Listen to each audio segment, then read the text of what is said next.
Okay, hello everyone. Welcome to this video. In this video, I want to share with you what I believe was the biggest mistake that I made in my pretty much for the greater part of my 20s, even in my late teens, and how I believe this sort of just kind of wasted some of the best years of my life. And I think that you'll find through the story that I share that, and what I reveal is the big mistake later in the video. You'll find that it's not really what you'd expect. Okay, so I really want to start this story off by starting at a place where this was around my freshman year of college. At this point, I had this sort of spiritually awakening experience, and what I mean by that is I just became hyper aware of what was going on in my mind. Up to that point in my life, I wasn't aware of what was going on in my head. I wasn't aware of what was going on, like this sort of dynamic of like I'm thinking negative thoughts. I'm identifying with negative thoughts. I'm identifying with the self-image. I was completely unconscious to that up to when I was 18 years old in the second semester of my freshman year of college. Once I became aware of that at this point, something happened to me. A radical shift happened to me. I connected with this sort of inner peace within me because I found this dimension within me that is sort of always underneath the thoughts that I have in my mind. So, in other words, I became more identified with this sort of underlying silent dimension, this dimension of stillness, that this sort of peaceful dimension rather than the thoughts. The thoughts at that point just sort of became this like fluffy, like staticky thing that it really had no more weight anymore because I had found this inner dimension. And like different religions talk about this inner dimension of like stillness. Like Christians call it like Jesus. Like I found Jesus, like the peace. I have the peace of Jesus within me. I found Jesus. Or whatever. Buddhists have names for it. Like every religion has a name for it.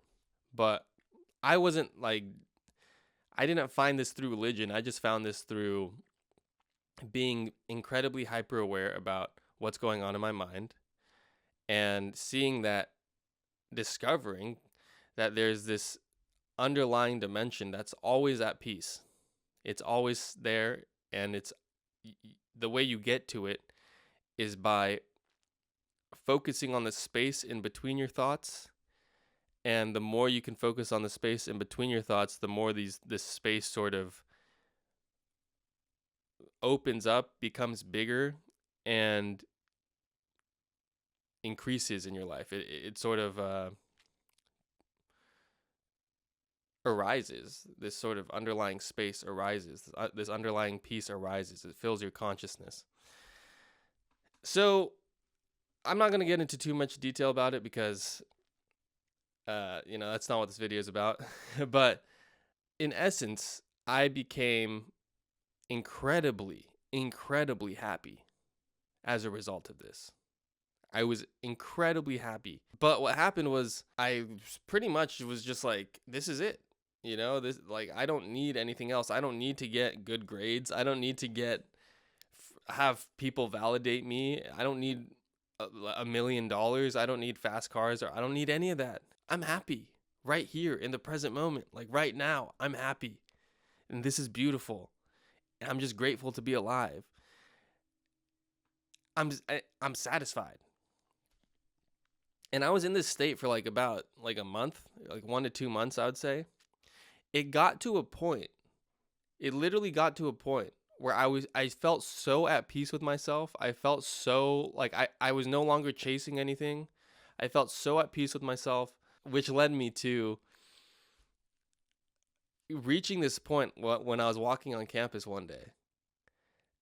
And I was like so freaking satisfied with just life and where I was, and so happy that I was alive, and just so like the level of satisfaction was just so deep and so visceral that I was like, if I were to die in this moment, I'd be okay with that. I'm so satisfied with life.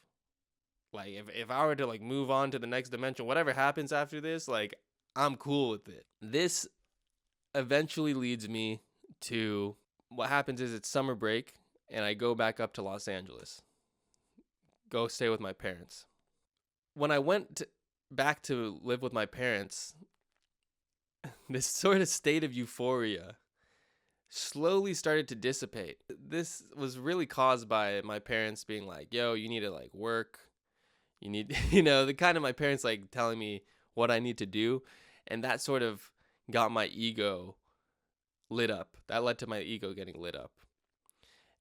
This leads to me being very bitter, like not bitter, but like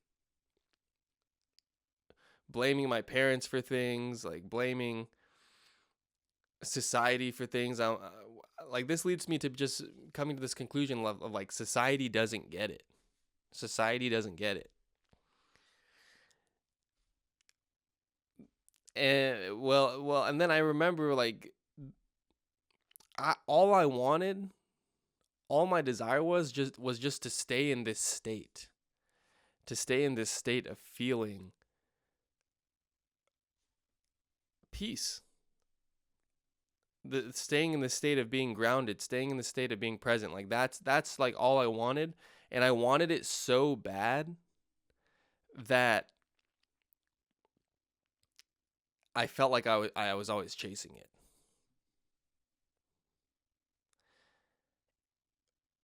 And if I felt like when I moved back into my parents' house after that first year of college for summer break, I felt like my peace had been taken away from me. And I just wanted so bad to get back to that place of how I felt. And I was like, why can't I get back there? Why can't I get back there? And what this led to was me becoming very critical of myself, very like self-loathing, like why can't you get back to that state of presence? Why can't you you're not good enough. Obviously something's you're not ready for that. So it was like literally, and this state of being, of me wanting to get back to a state of presence, and I became like obsessed with spirituality, and I'd read self-help books and I'd watch a bunch of YouTube videos. This state of being lasted, I kid you not, for like years. It was like literally years of me just chasing enlightenment again, because I had already experienced it. I knew like this is the way, and then it got taken away from me somehow. I don't know how it got taken away from me, but it got taken away from me. And then all I wanted to do was to get back to that place of being present and being happy and being satisfied. That was the state I was in for like years, of just being like, my life sucks. This sucks. In my 20s, I remember I graduated from college. I had this remarkable experience studying abroad in New Zealand in my senior year of college, and I have a story about that and how I manifested that. And I came across this thing called manifestation and Neville Goddard and all these things, and I manifested studying abroad, and then I manifested a job.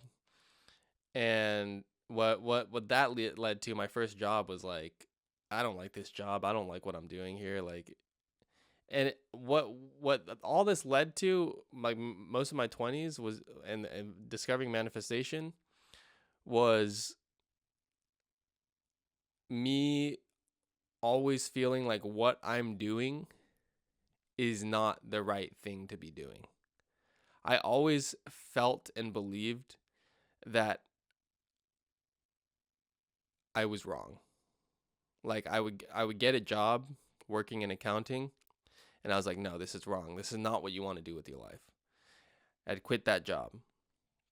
Then I'd go sell cars at my dad's dealership, and I'm like, no, this is not what I want to be doing. That's wrong. Then I became a production assistant in Hollywood, and I was like, no, that's not what I want to be doing. That's wrong. all I want to do is be happy. You know?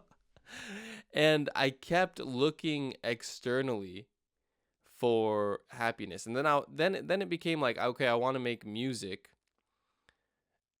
Music's the thing I have the most fun doing, which was true. So then that leads me to like playing a lot of music, playing a lot of shows, and that was cool.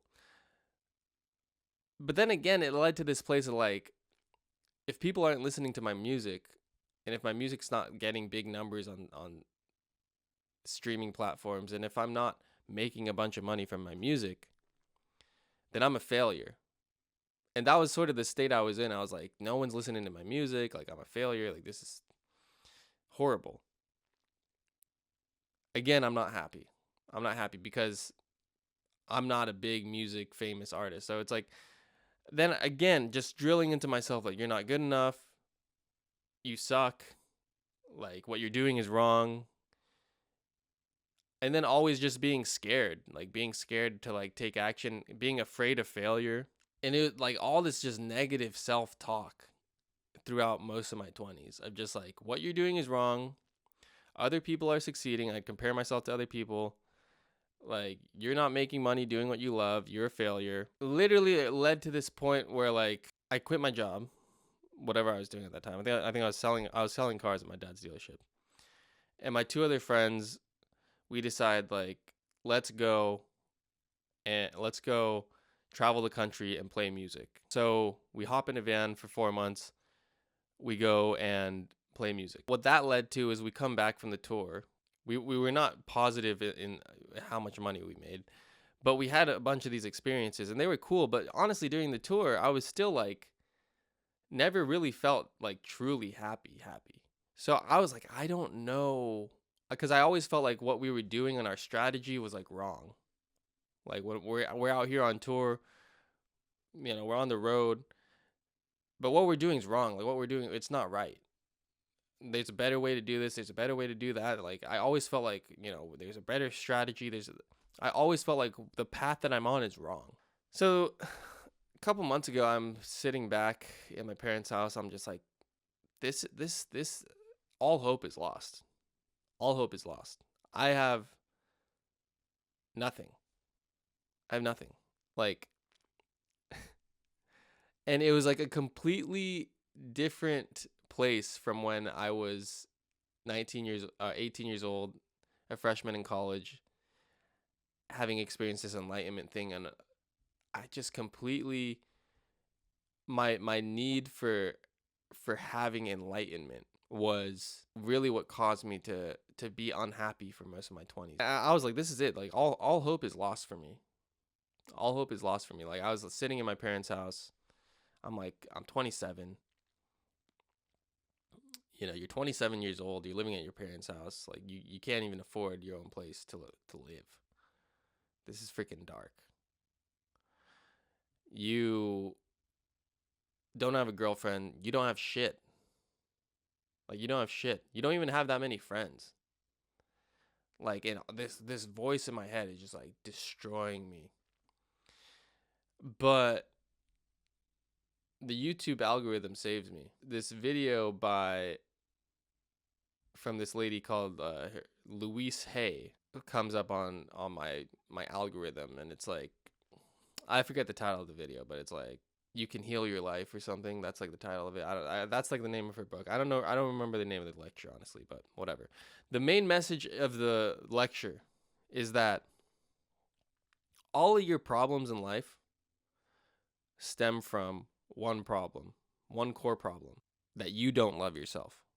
Self-love is actually something that you have to practice until it becomes sort of habitual and natural for you.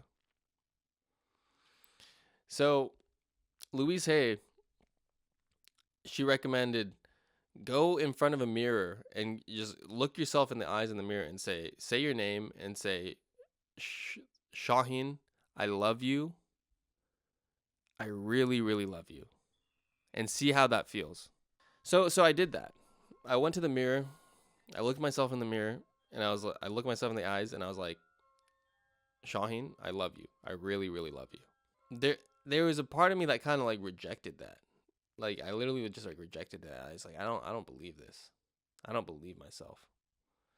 So I said it again, and I said it again,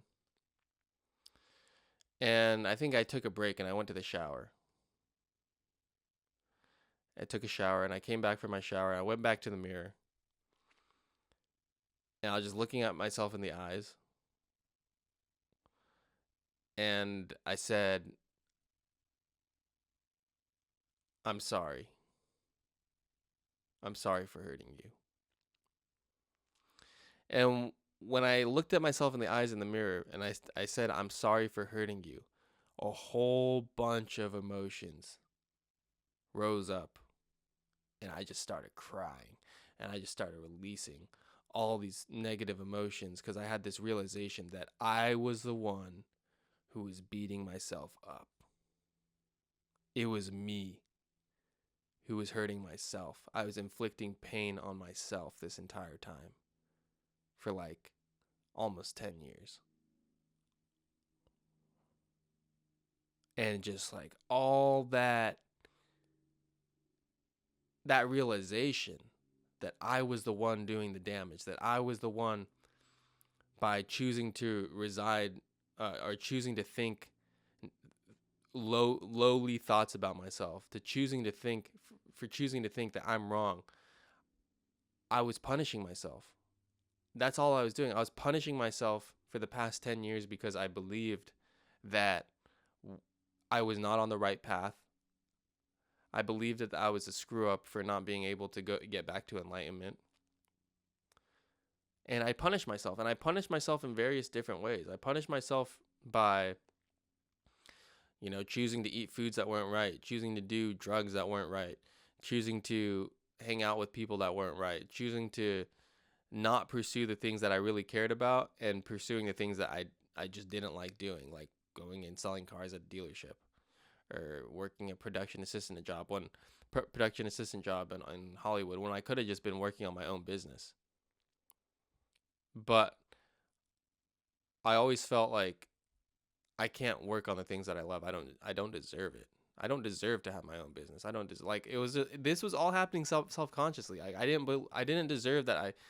I didn't feel like I deserved having a girlfriend. I didn't feel like I deserved having a business that could help other people. I didn't feel like I deserved to be successful in my music and my art.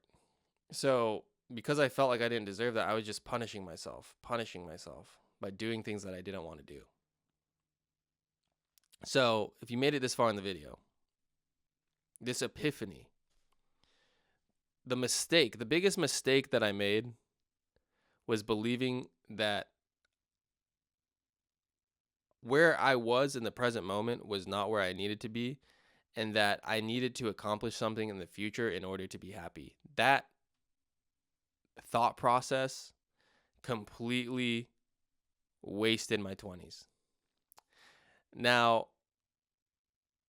if I could condense or say what the mistake was in a different way, it was I just kept on shitting on myself. That I just kept on shitting on myself for 10 years, just shitting on myself, talking shit to myself, criticizing myself. I was just mean to myself. That was the mistake.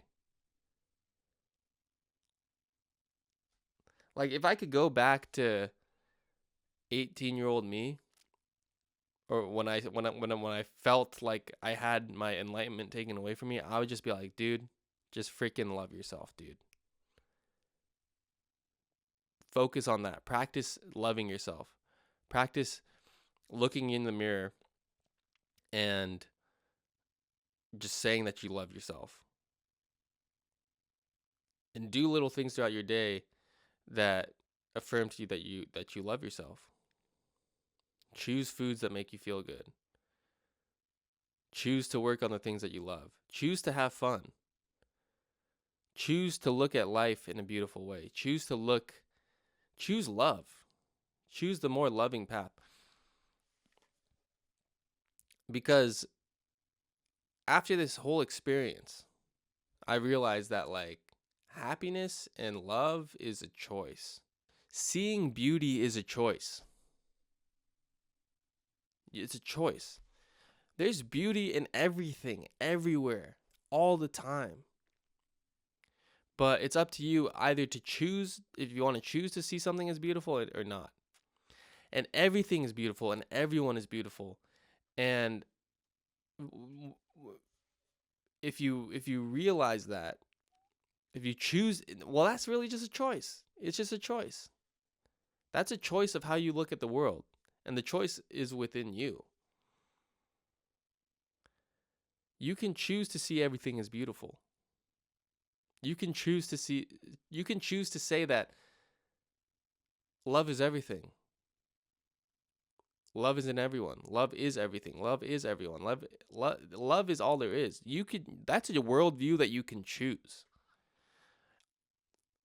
And the mistake that I made when I was like 18, 19 years old was that I chose to believe that this world is fucked up and I'm inside of it. That was a worldview that I chose. And then I chose to believe that I'm a loser. What I'm doing is wrong, always. And I don't deserve. I chose to believe that I don't deserve to have good things in my life. I don't deserve to experience beauty. I don't deserve to experience love. It's completely stupid when I say it out loud. It's like, why would you ever do that to yourself? Why would you ever punish yourself like that? But of course, all of it's happening unconsciously. So I can't blame like my younger self. And that's the main thing of this video. Like I know I made the title of this video like the biggest mistake I made in my 20s. This was all happening unconsciously, and looking back at all of it, I needed to go through these experiences. I needed to go through that sort of mental anguish. I needed to go through that suffering in order to reach this place that I'm in now. Which is, I freaking love myself, man. And what I love myself. I love life. And what this whole experience has led me to realizing is I have the choice. I have the choice to see life as beautiful. I have the choice to see beauty in everyone. I have the choice to see love in everyone. And there's great power in this realization. I got Louise Hay's book. It's called Mirror Work. It's a 21-day challenge. Not a challenge, but 21 days to heal your life. So in the book, there's an exercise that you can do every day where you look at yourself in the mirror, you say something. It's called, you do mirror work. And then there's followed by a journaling exercise. Then that's also followed by a meditation. And she has these audio downloadable meditations you can go to on her website. I've been doing this. I think I'm on like day 4 now. And well, what that's led to is I just feel so much better about myself. I just feel so much more at peace with myself. I just feel like I just want to have fun in life, and it's my choice to do that. Like, I just feel like all the power now lies with me. It's a great place to be. So that's it, guys. That's the biggest mistake I made in my 20s. And the key takeaways for you, if you made it this far, is just my advice to you. A, stop shitting on yourself. Just stop shitting on yourself. It's not going to go anywhere. B, choose to see the beauty in yourself. Choose to see the beauty and love in other people. Choose to see the beauty in the world. Just make the decision that everything is love. I think if you do that, you'll find a lot, like everything, all the problems in your life, they start to just disappear. Because if your focus is on beauty, if your focus is on love, if your focus is on the beauty in yourself, and the focus is on loving yourself, you're not going to see all the problems and issues, and you're not going to see that. So, guys, I've been thinking about doing something like making a membership community where we can do these exercises together. Like once a month, we do something, 21-day challenge or 28-day challenge, whatever. We do something together that keeps us focused on love. It keeps us focused on beauty. It keeps us focused on positive self-talk. It keeps us focused on creating beautiful images and imagery in our mind. If you're interested in that, I'll leave a questionnaire in the description. It's just going to take you to like a Google questionnaire. That's just going to ask you like what you would find valuable in that sort of membership community. If I get enough people to fill out that questionnaire, I'll make the community. So if you're interested in that, go ahead, fill out that questionnaire. I'll get to work on making that community together, okay? Thank you guys so much for tuning into this video. I love you all. Remember, choose love, choose to see love within yourself, choose to see beauty within yourself. Stop shitting on yourself, okay? It's the biggest mistake I made in my 20s, and I just wanted to make this video to share that with you. All right, peace out.